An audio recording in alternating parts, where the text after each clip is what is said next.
Okay dear, तो बात करते हैं हम लोग क्लासिफिकेशन ऑफ सॉलिड्स की। ठीक है, और जैसा कि हमने आपको बताया कि इसको मैंने दो ऑब्जेक्टिव को मिक्स करके इसको अराइज किया है, classification of solids. Okay dear, तो सॉलिड का क्लासिफिकेशन देखेंगे कि how to classify the solid, solid को कैसे क्लासिफाई करेंगे। ओके, तो सॉलिड को दो पार्ट में क्लासिफाई किया गया। तो इनको क्लासिफिकेशन करने का जो बेसिक कॉन्सेप्ट है वो है इनके अरेंजमेंट के लिए यहाँ पर। ठीक है, तो इसका पहला जो क्लासिफिकेशन हम आपको बताएंगे वो है अरेंजमेंट ऑफ कॉन्स्टिट्यूएंट पार्ट की। Okay, arrangement of constituent part की। ठीक है, तो हम इसकी क्यों बात कर रहे हैं, ऐसा इसलिए कर रहे हैं क्योंकि जनरली जो हम सॉलिड देखते हैं कोई जरूर नहीं कि हर सॉलिड में जो कॉन्स्टिट्यूएंट पार्टिकल हैं वो टाइटली बाउंड हो या ऑर्डर्ड बाउंड हो। कभी कभी क्या होता है इसमें इरेगुलरिटीज हो जाती है। तो अरेंजमेंट जो होता है दो तरीके से हो सकता है, एक तो इरेगुलर हो सकता है, इरेगुलर। ओके, दूसरा जो है ऑर्डर्ड हो सकता है। Okay, ordered. ठीक है, मैं जो कॉन्स्टिट्यूएंट पार्टिकल है वो कहीं कहीं पर क्या हो कि सपोज एक कॉन्स्टिट्यूएंट मान लो कि पहला कॉन्स्टिट्यूएंट पार्टिकल, दूसरा, तीसरा, इस तरह से कॉन्स्टिट्यूएंट पार्टिकल एक दूसरे के साथ अरेंज होते जा रहे हैं, लेकिन पता चला कि यहाँ पर इनके अरेंजमेंट में थोड़ी सी प्रॉब्लम आ गई। ठीक है, आप देखिए जो प्लेस यहाँ पर हम शो कर रहे हैं, यहाँ पर आप देख रहे हैं थोड़ा स्पेस आ गया, मीन्स थोड़ा सा ऑर्डर में क्या हुआ, चेंजेस हो गया है। तो इसका मतलब थोड़ा इरेगुलर है। इसको एक ये जो इरेगुलर है ये टर्म्स, इसको एक जर्मन वर्ड होता है जिसको हम लोग बोलते हैं हैफाजार्डस, हैफाजार्डस। ओके, हैफाजार्डस एक जर्मन वर्ड है जिसका मतलब होता है इरेगुलर अरेंजमेंट, मींस थोड़ा बहुत इरेगुलर होता है। ठीक है, और ये जो ऑर्डर्ड होता है एक फ्रेंच वर्ड है जो होता है क्रिस्टलीन। ओके, एक फ्रेंच वर्ड है क्रिस्टलीन जिसका मतलब होता है ऑर्डर। ओके, तो इन्हीं दोनों से दो तरह के सॉलिड अराइज होते हैं। जहां पर हैफाजार्डस अरेंजमेंट होता है उस तरह के इस सॉलिड को हम लोग बोलते हैं that is called the amorphous solid. Okay dear, तो पहले टाइप का जो सॉलिड होता है उसको क्या कहते हैं, एमॉर्फस सॉलिड कहते हैं। क्यों कहते हैं एमॉर्फस सॉलिड, एक फॉर्म आता है एमॉर्फ। ओके, एमॉर्फ का मतलब ही होता है लेस ऑर्डर या इरेगुलर। ठीक है, तो ये भी एक ग्रीक वर्ड है। ओके, तो ग्रीक वर्ड में एमॉर्फ का मतलब होता है लेस ऑर्डर, और क्रिस्टलाइन एक फ्रेंच वर्ड है जिसका मतलब होता है ऑर्डर, और इसी क्रिस्टलाइन को बाद में इंग्लिश में कहा गया क्रिस्टलाइन सॉलिड। ओके डियर, तो ये दो तरह के सॉलिड हो गए, मींस कॉन्स्टिट्यूएंट पार्टिकल के अरेंजमेंट है। तो जैसा मैंने कहा कि ऑर्डर का मतलब यहाँ जो कॉन्स्टिट्यूएंट पार्टिकल होते हैं, suppose these constituent particles are arranged together, तो ये एक ऑर्डर को फॉलो करेंगे, इसमें कोई चेंजेस नहीं हो सकता है। ओके डियर, तो this is called the crystalline solid. ये इस तरह से भी हो सकते हैं या ये इस तरह से हो सकते हैं कि ये जो ऑब्जेक्ट है एक कॉन्स्टिट्यूएंट पार्टिकल एक दूसरे के पैरेलल हो, या फिर जो है कि पहली रो दूसरी रो एक दूसरे के पैरेलल ना हो लेकिन पहली रो तीसरी रो के पैरेलल हो। ठीक है, जैसे यहाँ पर आप देख रहे हैं कि एक रो के बाद जो दूसरी रो है एक दूसरे से पैरेलल है यहाँ पर। ठीक है, means that stack over to each other. Okay, ऐसा भी हो सकता है, ऐसा भी हो सकता है कि आप देख रहे हैं कि यहाँ पर जो ये लेयर है, इस लेयर के जो पार्टिकल है, ठीक है, second layer, this one is the first layer, this is the second, third and fourth layer. तो आप देखेंगे कि सेकंड लेयर की जो पार्टिकल्स हैं, ठीक है, वो फर्स्ट लेयर के पार्टिकल के बीच जो स्पेस है, या कह सकते हैं कि दो जो पार्टिकल हैं उनके बीच पाए जा रहे हैं। ओके, तो ये इस तरह से हो सकते हैं।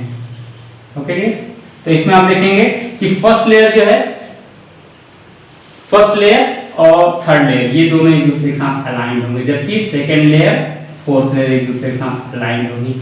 तो इस तरह का भी अरेंजमेंट, लेकिन ऑर्डर्ड होंगे। तो इस तरह का अगर अरेंजमेंट आपको कहीं मिलता है तो ऐसे सॉलिड को आप क्या कहेंगे, that is called the crystalline solid. Okay, so तो इन डायग्राम के बिहाफ पर आप इन दोनों को डिफरेंशिएट कर सकते हैं, ठीक है।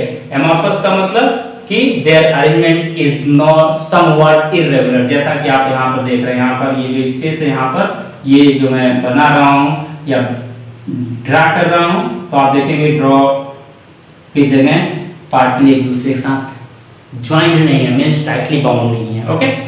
तो इसको कहेंगे एमॉर्फस, लेकिन यहाँ पर ऐसा नहीं है, इसको आप कहेंगे क्रिस्टलाइन सॉलिड, ओके। एग्जांपल देख लेते हैं इसका। एग्जांपल क्या हो सकता है? एग्जांपल ग्लास, ओके, रबर, इसके अलावा प्लास्टिक्स, इसके अलावा amorphous silicon, these are the examples, okay. Quartz, glass, also a very important example, belong to the amorphous solid. And further this crystalline solid is classified into 4 categories, okay. इनको further जो है 4 category में classify किया गया है। पहली जो category है that one is called the molecular solids, okay, molecular solids, okay dear. Molecular solids and are further categorized into 3 category, okay. First one is called molecular solid, this is the first type of the crystalline solid, okay. This one is the first type of first, और इनको क्यों कैसे divide किया गया, इनका जो division किया गया है वो डिवीजन हमने आपको बताया था ऑब्जेक्टिव में कि जो कॉन्स्टिट्यूएंट पार्टिकल होता है उनके बीच intermolecular forces between constituent particle, ठीक है। कॉन्स्टिट्यूएंट पार्टिकल के बीच जो इंटर मॉलिक्यूलर फोर्सेस होता है उसके बिहाफ पर इन क्रिस्टलाइन सॉलिड को फर्दर क्लासिफाई किया गया है, जिसमें एक है मॉलिक्यूलर सॉलिड। तो मॉलिक्यूलर सॉलिड्स जो होते हैं इससे पाए जाने वाला जो इंटरमॉलिक्यूलर फोर्स होता है बहुत ही वीक होता है, ठीक है। तो जैसा कि आपको पता होगा कि ये इंटरमॉलिक्यूलर फोर्सेस जो वीक इंटरमॉलिक्यूलर फोर्स है तो कई तरह के हो सकते हैं, weak dispersion force, okay, dipole dipole interaction, hydrogen bonding, okay. तो उस बिहाफ पर जो है कि इनको फर्दर 3 कैटेगरी में क्लासिफाई किया गया है। पहला जो कैटेगरी है that is called the non polar molecular solids, non polar molecular solids, okay. इसमें जो इंटरमॉलिक्यूलर फोर्स होता है वो बहुत ही वीक डिस्पर्जर फोर्स होता है, ठीक है, या फिर यहाँ पर नॉन पोलर कोवेलेंट बॉन्डिंग होती है, इसको हम फर्दर नेक्स्ट वीडियो में आपको बताएंगे।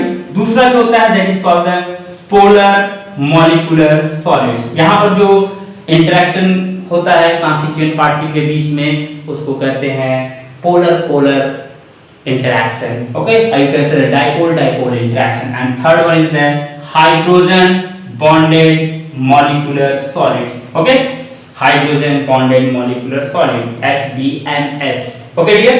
तो ये 3 तरह के सॉलिड्स होते हैं। अगर हम इनके एग्जांपल की बात करें, एग्जांपल में hydrogen, chlorine, oxygen, nitrogen, noble gases, okay, ये सब आते हैं। These are the example of the non-polar molecular solids. And polar molecular solids का अगर हम एग्जांपल की बात करें, for example hydrochloric acid, sulphur dioxide, okay, these are the examples of polar molecular solids. And hydrogen bonded में आप देख सकते हैं यहाँ पर जो है कि ammonia, water, hydrogen fluoride, these are the example of hydrogen bonded molecular solids, ठीक है। हाइड्रोजन बॉन्ड ऐसे मॉलिक्यूल्स जिनमें हाइड्रोजन बॉन्ड एग्जिस्ट करता है वही सब्सटेंस या इस कैटेगरी को बिलोंग करते हैं। और दूसरा इसका जो कैटेगरी आता है that is called the ionic solids, okay dear. Ionic solids होते हैं यहाँ पर जो कॉन्स्टिट्यूएंट पार्टिकल होते हैं basically those are the ions, okay. यहाँ पर कॉन्स्टिट्यूएंट पार्टिकल क्या होंगे? Constituent particles are ions, okay. और आयंस कौन कौन से होंगे? Positive and negative. और आपको पता है कि अगर पॉजिटिव नेगेटिव आयंस होंगे तो उनके बीच लगने वाला जो फोर्स ऑफ अट्रैक्शन होता है, इंटरमॉलिक्यूलर फोर्स जो होगा, that intermolecular force is the ionic bonding और you can say the electrostatic bonding, okay. Further इसको हम इसके लिए भी एक अलग से वीडियो बनाएंगे, उसमें हम लोग बात करेंगे। इसके अलावा अगर हम इसके एग्जांपल की बात करें, एग्जांपल में sodium chloride, potassium chloride, sodium sulfate. Okay, these are the example of such kind of solids, ionic solids. Okay, इसके अलावा थर्ड टाइप का जो सॉलिड है that is called the molecular, not molecular, that is the metallic solids. Okay dear, next one is the metallic solids. इसमें जो होता है यहाँ पर जो constituent particles होते हैं there is the nucleus, या you can say the yes nucleus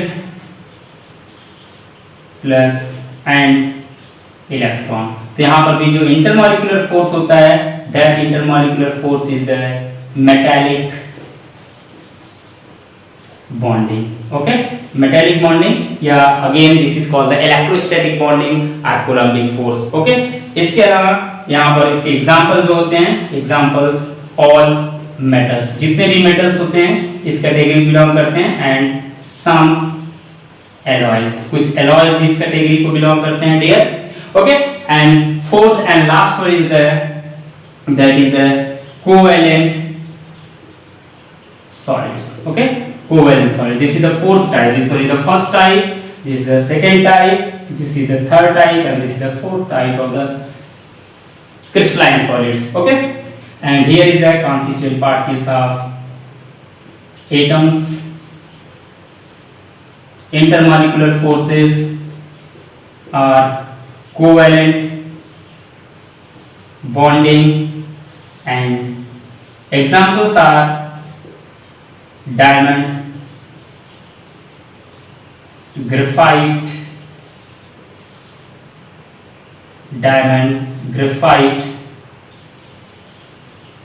quartz. Okay, these are the examples of this category. So there is a different, this is the entire classification of the solids. Okay, यहाँ पर जो force of attraction होता है यहाँ पर पाया जाता है लंदन फोर्स, और यहाँ पर जो होता है that is the dipole interaction, और यहाँ पर जो होता है hydrogen bonding. Okay dear, so this is the classification of the solid. तो क्लासिफिकेशन की अगर आप बात करें तो क्लासिफिकेशन कैसे किया गया, पहले तो कॉन्स्टिट्यूएंट पार्टिकल के एलिमेंट के बिहाफ पर किया गया. कॉन्स्टिट्यूएंट पार्टिकल के एलिमेंट के बिहाफ पर इनको दो पार्ट में बांटा गया है. पहला जो है that is the amorphous solid, first one is the amorphous solid and second one is the crystalline solid. Okay, किसको एमॉर्फस कहेंगे, जहां पर कॉन्स्टिट्यूएंट पार्टिकल की अरेंजमेंट जो होते हैं थोड़े इरेगुलर होते हैं उनको एमॉर्फस सॉलिड कहते हैं, और जहां पर कंप्लीटली रेगुलर होता है उसको हम लोग क्रिस्टलाइन सॉलिड कहते हैं. And further crystalline solid is classified on the basis of intermolecular forces between the constituent particles. They are further classified into the four categories: non-polar molecular solids, polar molecular solids, hydrogen bonded molecular solid, and these are the examples of these solid. And second class is the ionic solid. Example are sodium chloride, potassium chloride, and third one is the metallic solids. Okay, examples are the all metals and some alloys, and next and last one the covalent solid, and examples are the diamond, graphite, quartz. Okay friend, तो अगर मेरा video आपको पसंद आया इसको share और like करना जरूर लाइक करिएगा, शेयर करिएगा, और अगर आप मेरे चैनल पहली बार आए हैं तो सब्सक्राइब जरूर करिएगा. ओके फ्रेंड्स, तो नेक्स्ट वीडियो में हम आपको बताएंगे what is the differences between the amorphous solid and crystalline solid and general characteristics of the these non-polar molecular solids, polar molecular solids, hydrogen bonded molecular solids, ionic solids, metallic solid and covalent solids. Okay friends, और मेरा promise है आपसे मैं आपके लिए रोज एक video upload करूंगा. Okay, तो मेरे इस चैनल को प्लीज कंटिन्यूअस देखते रहिएगा, और ये मेरा प्रॉमिस है कि आपके लिए नए वीडियोस रोज मैं अपलोड करूंगा. ओके, ताकि आपके जो कोर्स है बिकॉज ऑफ द कोविड-19 जो पढ़ाई नहीं हो रही या कंटेंट आपको नहीं मिल पा रहे हैं, उस कंटेंट मिलने में या कंटेंट अवेलेबल कराने में मैं आपका हेल्प करूंगा. Okay friends, thank you.